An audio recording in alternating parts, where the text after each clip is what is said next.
미래의 나와 연결하는 것. 이것이야말로 현재를 온전히 살아가는 비결이다. 만약 영상의 내용이 내 삶에 조금이라도 도움이 되고 다른 사람들도 들어볼 가치가 있다고 생각되신다면 좋아요를 한 번씩 눌러주세요. 해당 영상이 조금 더 노출이 잘 되게 힘을 보탬으로써 세상에 조금이나마 선한 영향력을 끼칠 수 있는 돈이 들지 않는 기부입니다. 안녕하세요. 마인드 하이킹입니다. 오늘은 이전 영상에서 간단히 소개해드렸었죠. 저의 인생 책 중 한 권인 퓨처 셀프에 담긴 인사이트를 나눠보도록 하겠습니다. 아마 영상이 3-4편 정도로 편성돼서 업로드 될 것 같은데요. 이 책에서 이야기하는 인사이트들이 그만큼 버릴 만한 것들을 찾기 힘들 정도로 훌륭했기 때문입니다. 저는 책을 읽을 때 마음에 와닿는 구절은 밑줄을 치고 그때 드는 감정이나 아이디어들을 메모해 두는데요. 이 책은 초반에 평소의 방식대로 밑줄 치고 메모하며 읽다가 도저히 감당이 안 돼서 나중에는 밑줄은 생략하고 메모만 남기며 책을 읽었습니다. 지금까지 2독을 했는데 읽을 때마다 진짜 속으로 감탄을 하게 만드는 책입니다. 사실 대부분의 진리나 이론들이 그렇듯 새롭고 특별한 내용을 담고 있지는 않습니다. 하지만 동기부여, 끌어당김의 법칙들을 다루는 많은 자기계발 책들과 차별화된 새로운 관점으로 같은 이야기를 하지만 꽤나 흥미롭게 독자들을 이끌어주고 있습니다. 막연히 큰 꿈을 꾸고 꿈을 시각화하고 확언을 외치고 노트에 적어라 라는 뜬구름 잡는 이야기가 아닌 왜 그렇게 해야 하고 어떻게 적용하는지 이유는 무엇인지 굉장히 과학적이며 설득력 있게 독자들을 설득하는데요. 책을 읽다 보면 책에서 느껴지는 분위기라고 할까요? 책의 세계에 빠져들어 독자가 느끼는 그런 느낌들이 있잖아요. 저는 이 책을 읽는 동안 책에서 풍기는 분위기나 나를 감싸는 배경들이 실증적이고 현실적인 자기계발의 영역과 그 안에 자연스럽고 과하지 않게 녹아있는 끌어당김의 법칙을 통해 굉장히 오묘하고 기분 좋은 느낌을 선사하는 설득력 있는 책이라는 인상을 받았습니다. 제가 이 책을 저의 인생 책 중 한 권이라고 말씀드린 이유는 그동안 막연히 혼자만 생각하고 혼자 행하고 있던 것들을 이 책을 읽다 보면 뜻하지 않게 여기저기서 그에 대한 인사이트들이 불쑥불쑥 튀어나오는 점 때문이었는데요. 저에게 읽는 내내 신비함과 벅참을 선사했던 책 중 한 권입니다. 물론 이 책을 읽었던 모든 사람들이 저와 같은 감정을 느끼진 않았겠지만 아마 많은 분들이 저와 같은 생각을 하시지 않았을까 생각합니다. 이번 영상은 이 책의 프롤로그의 내용만 다뤄볼 건데요. 그만큼 프롤로그에서 다루는 내용도 범상치 않습니다. 너무 좋아하는 책이라 서론이 너무 길었습니다. 그럼 지금 바로 시작하겠습니다. 현재와 미래가 달라지는 놀라운 혁명. 이 책은 지미 도널드슨이라는 17세 고등학생의 이야기로 시작됩니다. 2015년 10월 4일, 지미는 역사 시험 공부를 제쳐두고 4개의 유튜브 영상을 촬영했습니다.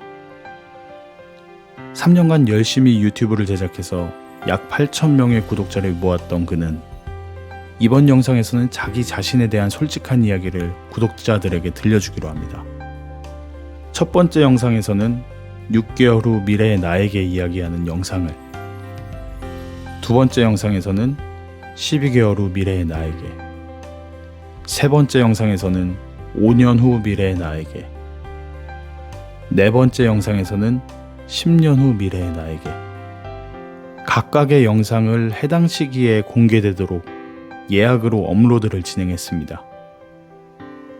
첫 번째 영상에서는 구독자가 15,000명은 되었으면 한다는 미래의 나에게 전하는 메시지를 남겼는데 6개월 후 지미는 목표를 달성했으며 12개월 후 미래의 나 영상이 공개될 무렵에는 구독자가 무려 20만 명으로 증가했습니다. 그리고 그는 현재 미스터 비스트라는 유튜버로 2024년 7월 1일 기준 구독자가 무려 3억 명에 달하는 세계에서 손꼽히는 유튜버로 성장했습니다. 저자는 우리도 지미와 비슷한 결과를 위해 따라할 방법이 존재한다고 이야기합니다. 심리학의 변화. 일단은 심리학의 변화부터 알아봐야 합니다. 과거 심리학에서는 인간이라는 존재가 자기 과거의 직접적인 산물이라는 사상을 제창하였는데요. 이런 관점을 결정론이라고 합니다.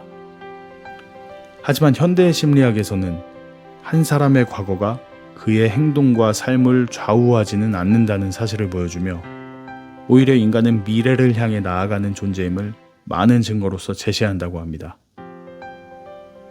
인간은 과거에 의해 좌우되는 존재가 아닌 자신이 가장 몰입하는 미래를 향해 나아간다고 저자는 이야기합니다. 이것은 보는 관점에 따라 다르게 해석될 수 있을 것 같은데요.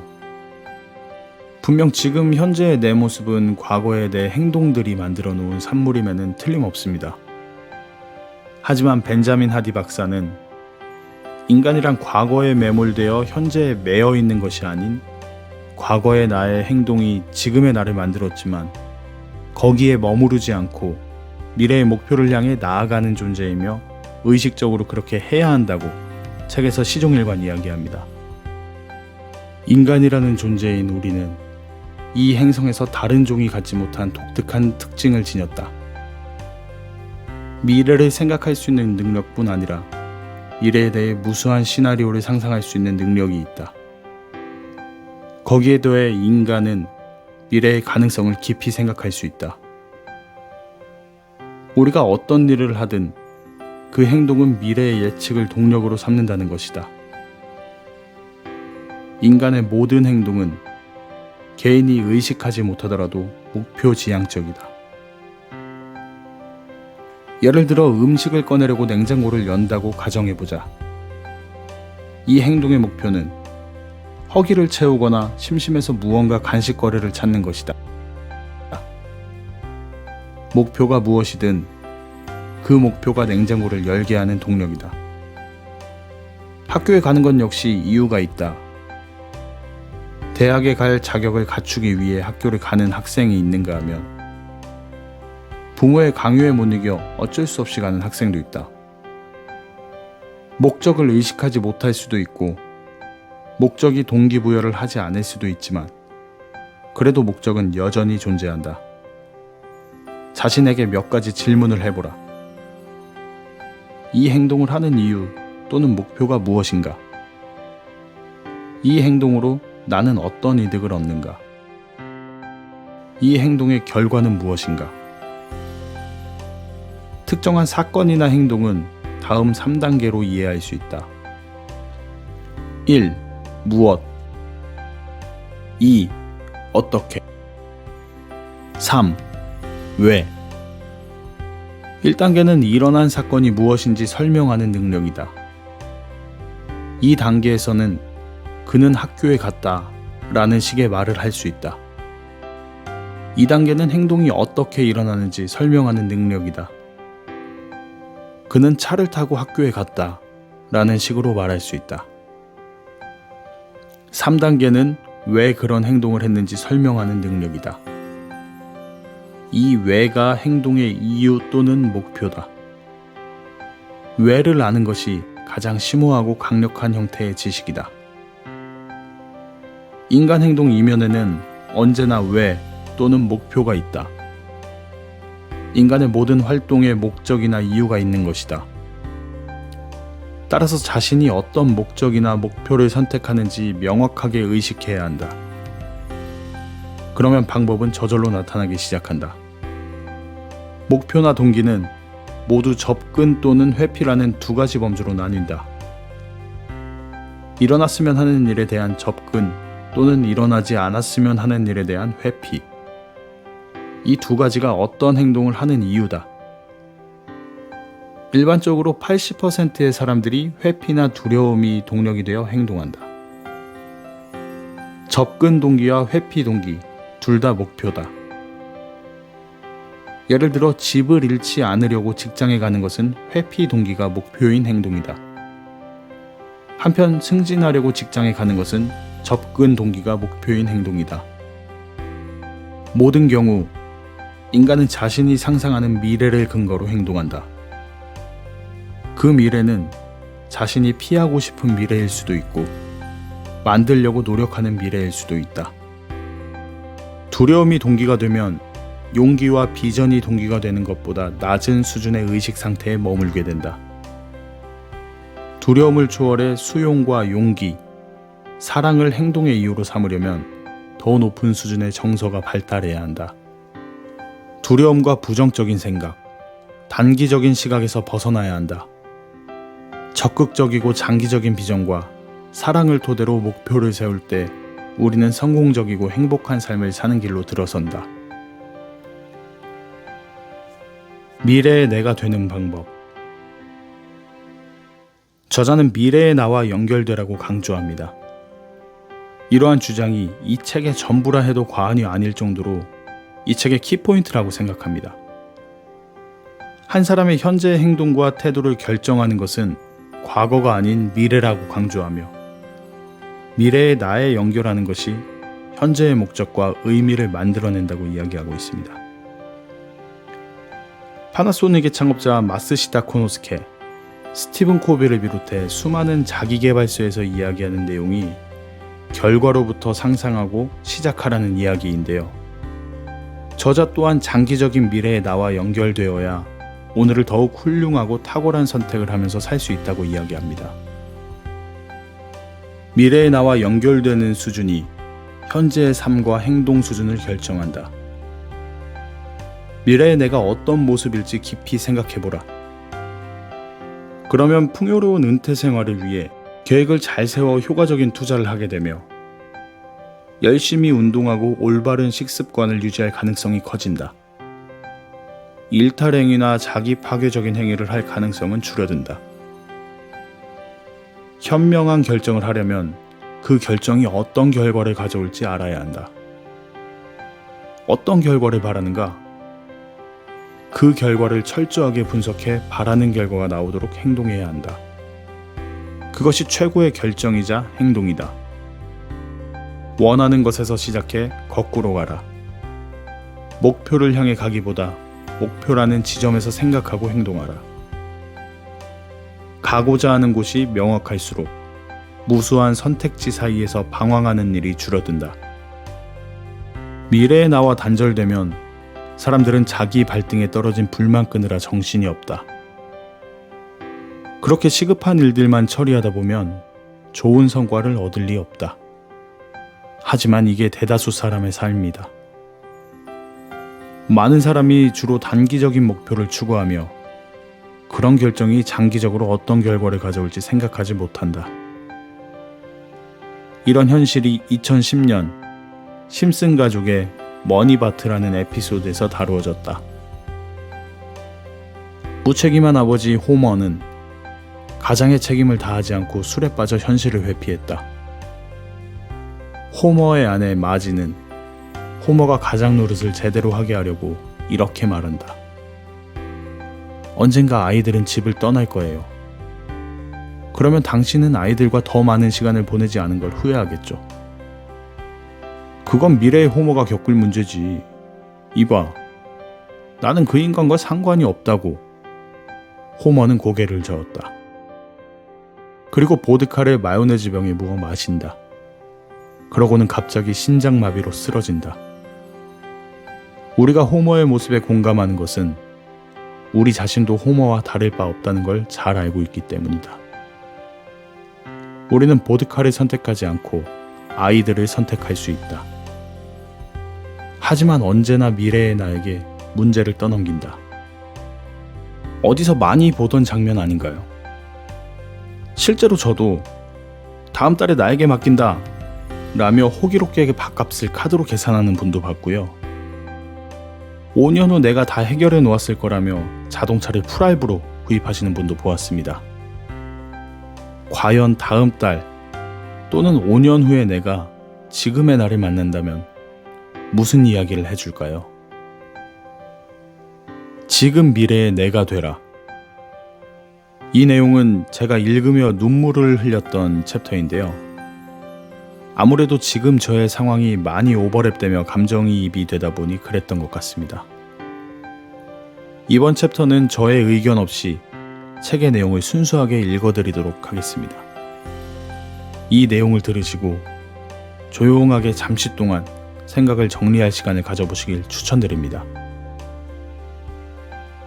퇴근에 집으로 운전하며 오는 동안 피곤이 내 온몸을 짓눌렀다. 여느 날 같으면 나는 하루 업무를 마치고 돌아와 휴식을 취한다. 하지만 평소와 달리 오늘은 이 책을 쓰며 미래의 나에 관한 연구를 구상하고 있다.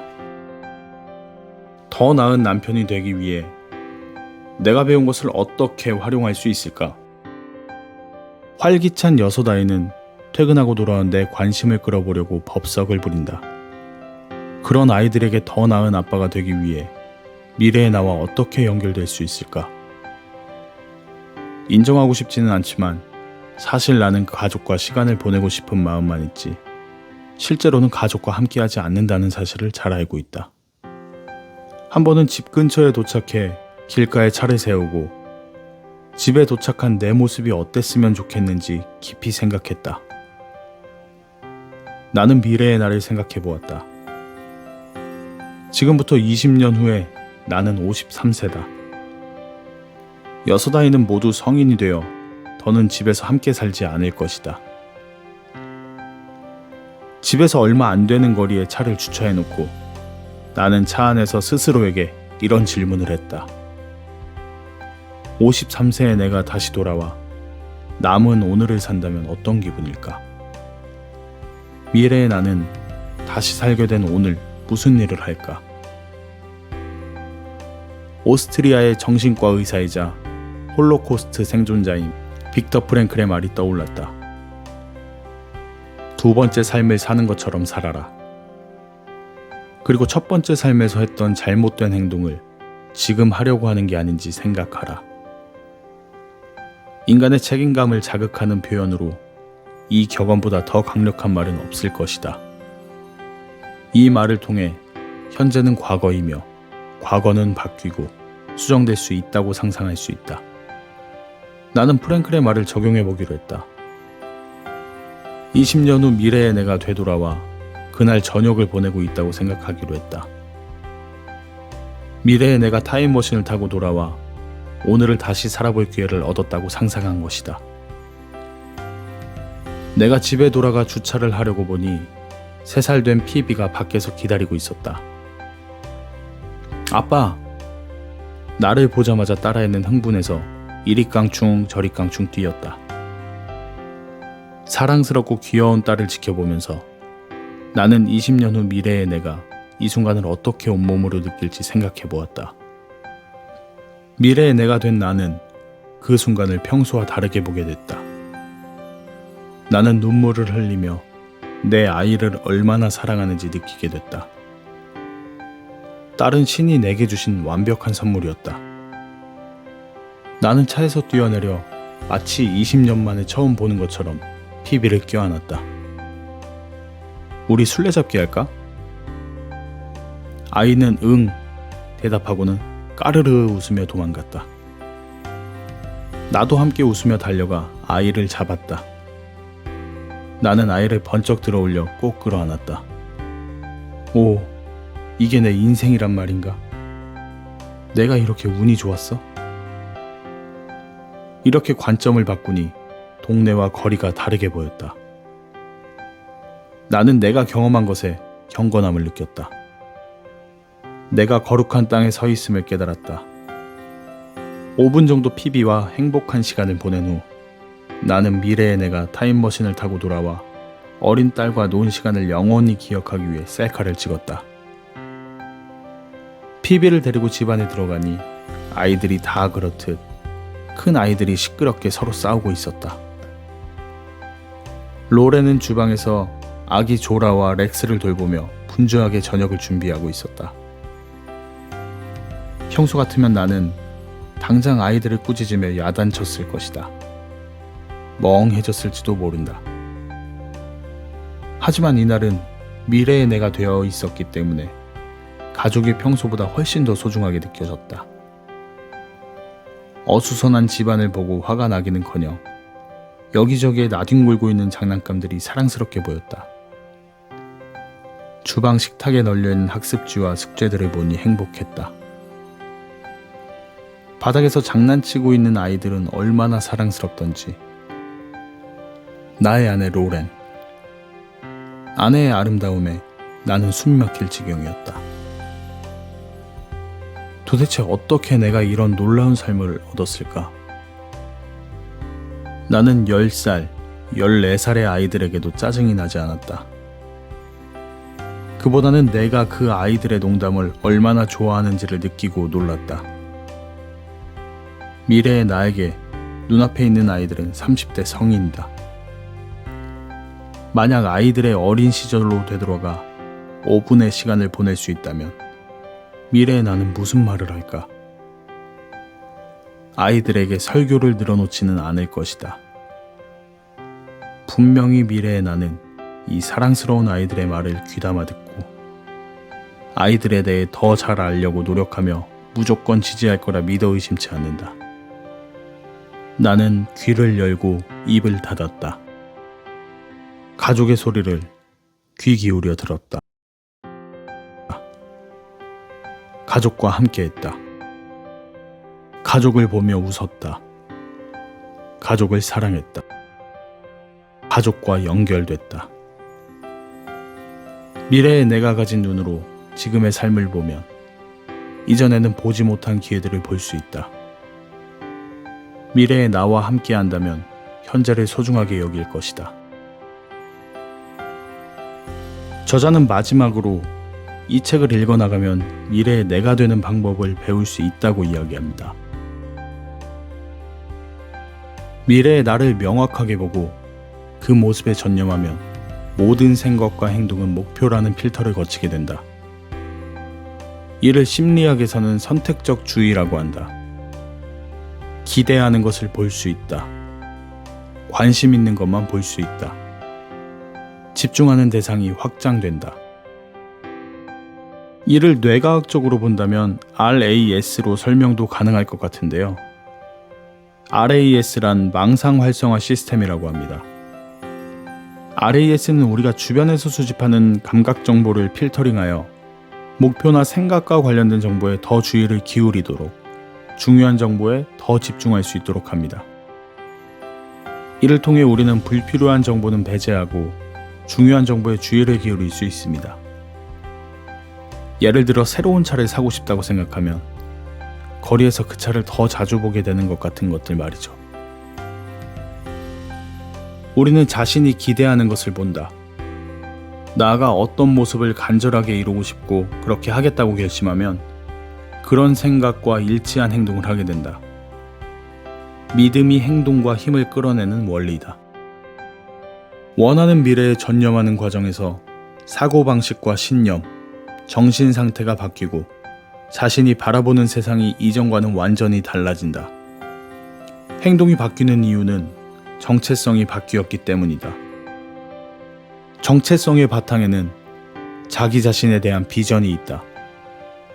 따라서 전념하는 비전이 달라질 때 정체성은 즉시 달라진다. 그러면 생각과 행동도 바로 달라진다. 이 부분은 지금 제가 겪고 있는 현상이라 자신 있게 말씀드릴 수 있을 것 같습니다. 불과 2년 전의 저의 모습으로는 2, 3일에 한 권씩 독서하는 저의 모습, 심지어 그러한 공부를 바탕으로 유튜브를 하는 저의 모습은 상상조차 할 수 없었습니다. 하지만 특정한 사건을 계기로 생각과 정체성의 변화를 겪고 정말 해당 기점을 기준으로 순식간에 저의 삶의 모습이 변화하였습니다. 이러한 변화의 첫 단계가 미래의 나는 어떤 모습일지 정하고 지금 그 모습이 되는 거라 저자는 이야기합니다. 이 책은 당신이 원하는 미래를 창조해 현재를 힘차게 살아가도록 안내하는 가장 직접적이고 과학적인 지침서다. 또한 선조의 지혜와 최첨단의 과학을 결합해 당신의 삶을 확실하게 바꾸는 방법을 단순한 말로 설명해준다. 저자의 프롤로그 마지막 이야기대로 이 책은 제가 읽어본 자기계발서 중 가장 직접적이고 과학적이며 선조들의 지혜까지 총망라한 변종이라고 생각합니다. 그렇기에 저에게 더 와닿았던 것 같아요. 지금 이러한 어마어마한 인사이트가 단지 프롤로그에 불과합니다. 게다가 프롤로그조차 제가 굉장히 압축하고 일부만 소개를 해드렸어요. 이러니 이 책이 저의 인생책 중 한 권이며 수편에 걸쳐 제작해볼 예정이라고 말씀드렸던 겁니다. 제가 이러한 책의 내용을 잘 풀어낼지 모르겠지만 본격적인 벤자민 하디 박사의 인사이트가 궁금하시다면 다음 편들을 기대해 주시기 바랍니다. 그리고 부족한 저의 영상을 시청하시고 책이 정말 궁금하다면 이 책은 꼭 구입하셔서 가까이에 두시고 자주 인사이트를 접하시길 바랍니다. 그러면 인생에 큰 도움이 되리라 확신하고 있습니다. 그럼 다음 영상에서는 퓨처셀프의 본격적인 이야기를 해보겠습니다. 새로운 지식과 잠재력을 탐험하고 발견하는 여정 마인드 하이킹이었습니다. 감사합니다.